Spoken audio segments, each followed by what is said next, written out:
Hey, what's going on, guys? Kalamazi here, and today we're going to be taking a look at Affliction on the BFA Beta. Now, I've held off for a while on making some Affliction videos, and it's mainly just due to the state it's currently in on beta. For a while it was lacking a talent or two, having talents moved around on the talent tree, and just feeling very incomplete overall. Even recently, with the changes and issues being addressed, its damage output just still feels really low, and its spec feels pretty slow and a bit clunky overall.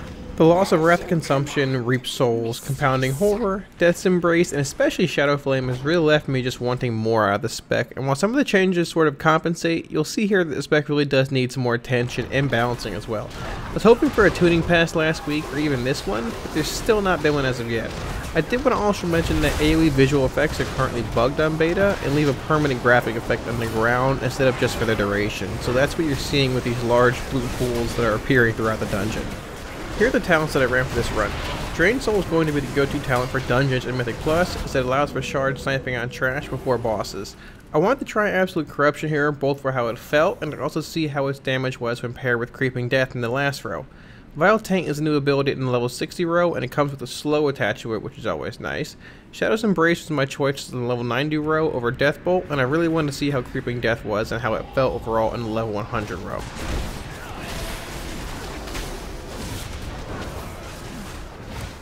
The first boss we encountered this time was Raw the Gluttonous. His main mechanics to know about are the frontal AoE he does cause Rotten Expulsion, and the Call Servant ability, which calls for, so it adds to him that need to be killed.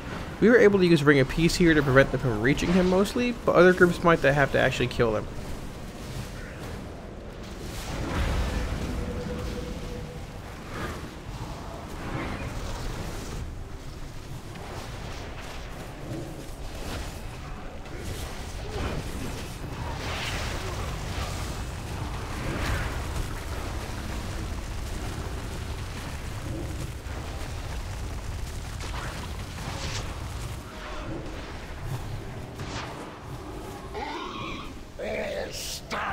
To the kitchen!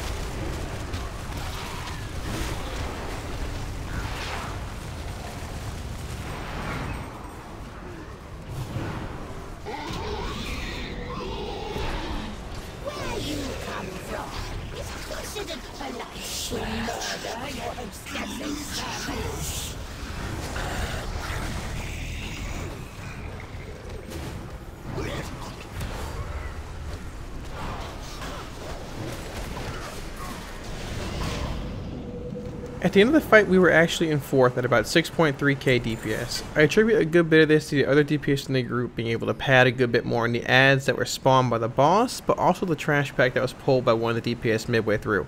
Either way, with Affliction really lacking bursts and a way to quickly dot multiple targets at the same time, it really was not a great pull for us. Now, one thing I did want to mention here, and for the rest of the video, is that Warcraft Logs was not combining our unstable affliction damage, but actually breaking it down into 3 or 4 different segments. I think it's a bug with casting multiple UAs at once, maybe something to do with Dark Lair actually extending their duration, and then the game being unable to separate them numerically. Simply combining each iteration gives their damage total for UAs, which is what you should go off of when looking at overall contribution. With that being said, Unstable Affliction was our most damaging ability, followed by, interestingly, our Imp's Firebolt. Drain Soul was in 3rd, followed by Corruption, and then Agony close behind.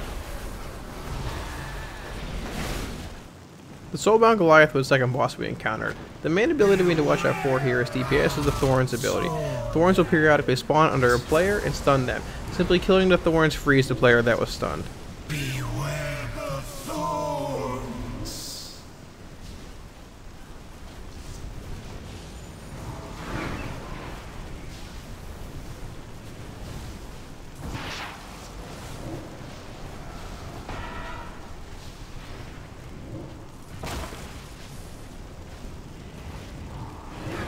The thorns seek your soul!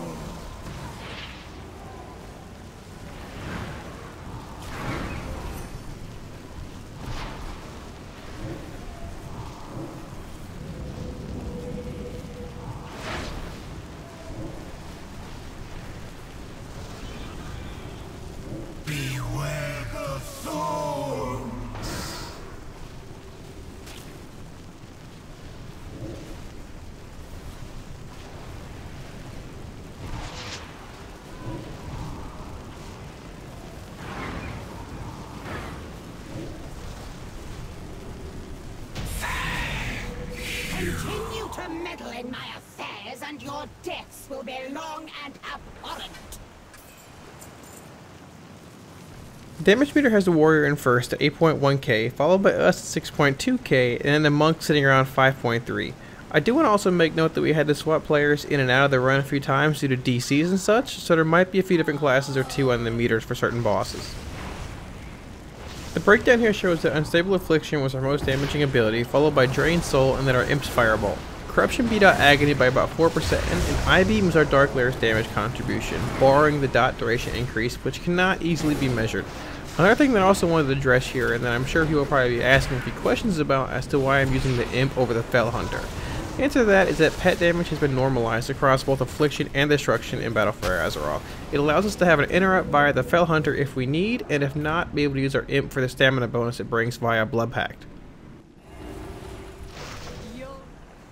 The third boss is the Heartsbane Triad, and you might think this would be a boss that Affliction would excel on, however it's not exactly what it seems.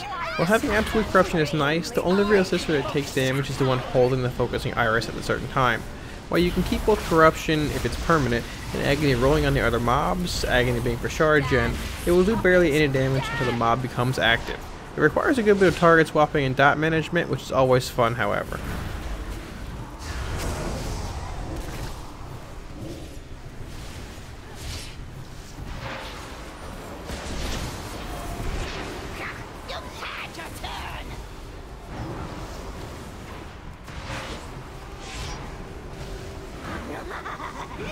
Your destruction is at hand.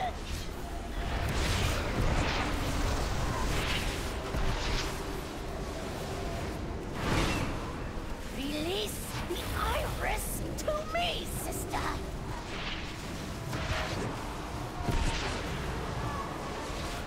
My thorns will rip you to shreds. I love the sound of snapping limbs. My thorns will rip you to shreds. I can focus its power. You belong to me now.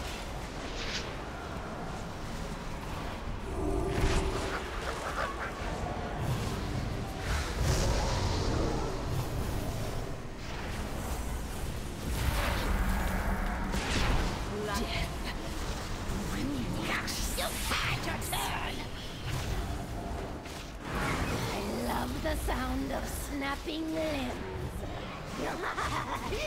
Your destruction. My body cracks. Release my iris to me, sister. Shall linger. The more you struggle, the more you'll. My roots will disrupt. It seems you have slaughtered my entire household.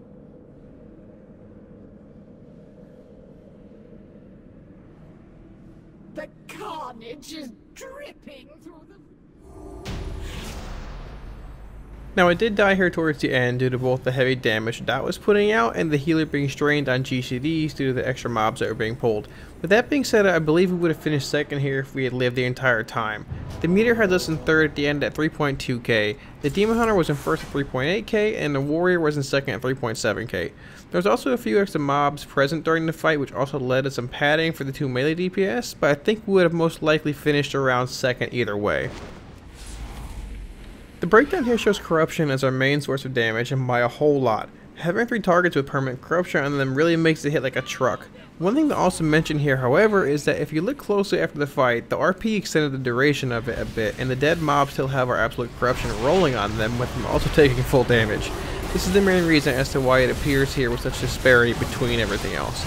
Unstable Affliction was in second, followed by Agony and then Drained Soul. I thought that Agony would have a bit more of an overall contribution here, and I think that if we had lived towards the end, it probably would have been a bit closer to UA overall.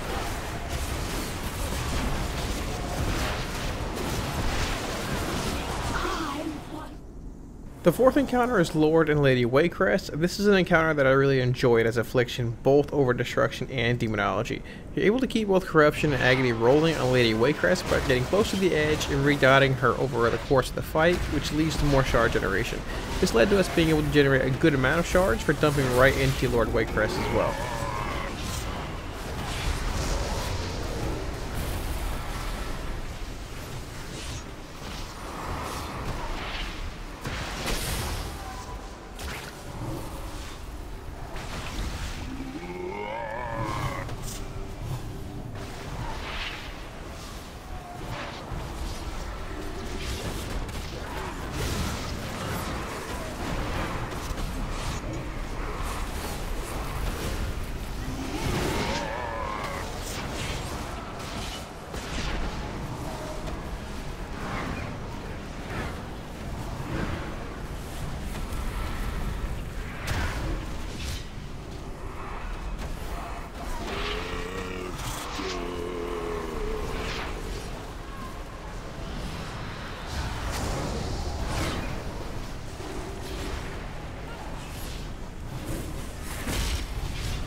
The damage meter has us in first here at 6.8k, followed by the Warrior and the Demon Hunter close behind.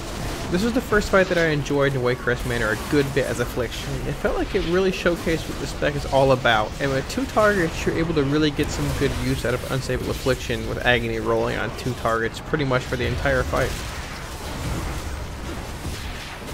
The breakdown shows Unstable Affliction as our main source of damage, however Corruption is very close behind it. Agony is sitting about 6% behind Corruption, and then our Imp's Firebolt is just 1/3% behind Agony.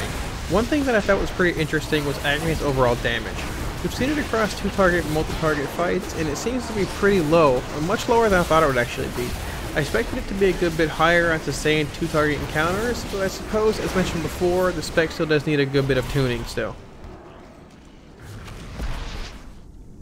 The final boss is Warlock Tool, and he is predominantly a single target encounter with some smaller adds at spawn, which should be killed using one of the fight's mechanics against them.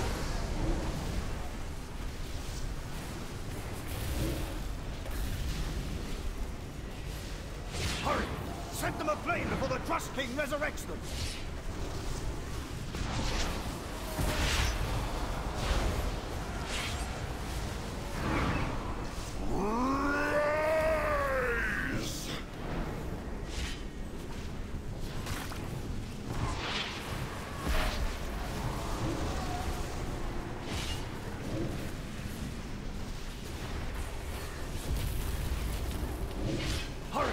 Set them aflame before the Trust King resurrects them!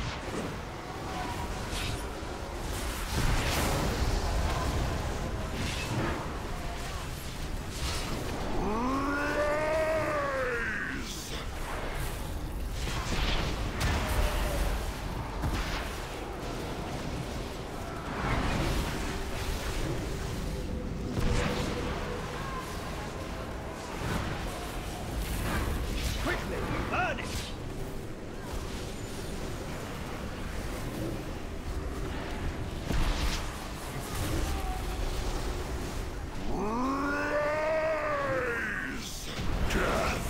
Cannot hold me. Done it. Thorak'tol has been banished. See? There is nothing a strong arm and a sharp steel can't fix. The damage at the end of the fight was pretty close overall. We have the Warrior in first at 7.1k, followed by the Demon Hunter at 7k, and then myself actually at 6.9k. This is one of the fights where losing a lot of our artifact weapon abilities, mainly Wrath of Consumption here, really hurts. We would most likely be able to get up to and sustain a 5 stack if it were still around, but sadly that's just not the case anymore. The breakdown shows once again that Unstable Affliction was our main ability, followed by Drain Soul this time. Corruption was in third, followed by our pet's Fireball, and then Agony. You can see here that our Dark Lair's IB made up about 9% overall damage here, which is not much. One thing to remember, however, is that it also extends the duration of our active dots when summoned, which is also not accounted for. So it's dealing a decent bit more than just 9% damage, even though it doesn't appear that way.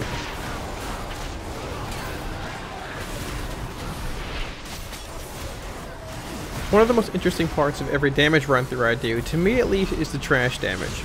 I think it's a very important part of Mythic Plus, and I think something gets overlooked a good bit of the time. With that being said, here's the overall trash damage for the run.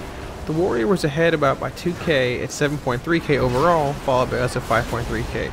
With the nerf to Seeded Corruption, Agony dealing less damage, the loss of Reap Souls, the loss of Wrath Consumption, and mainly the loss of Shadow Flame, our trash damage honestly felt really poor. I felt by the time we were getting ramped up a bit, the trash was already dead. Even when we were ramped up, melee classes were still far ahead of us, and we were not really gaining on that much. On most packs I opened on a precast Seeded Corruption into Vile Taint, and then applied Agony to the targets, but the damage output without Reap Souls and the other abilities really felt pretty poor honestly, which is a bit of a letdown. The trash breakdown shows that Corruption was our main source of damage by a large margin due to Absolute Corruption. Vile Taint was in second, followed by our Imp's Fireball, and then Agony. I felt that overall Agony's damage was not where it needed to be, and would like to see it get a bit of a buff overall. Vile Taint, however, was very impressive, and I was glad to see it doing so well. I think it adds a bit more utility to a group if you are forced to kite packs in certain Mythic Plus weeks, and having access to Shadow Fury also gives us 2 ways to interact with trash packs, so that was nice to see.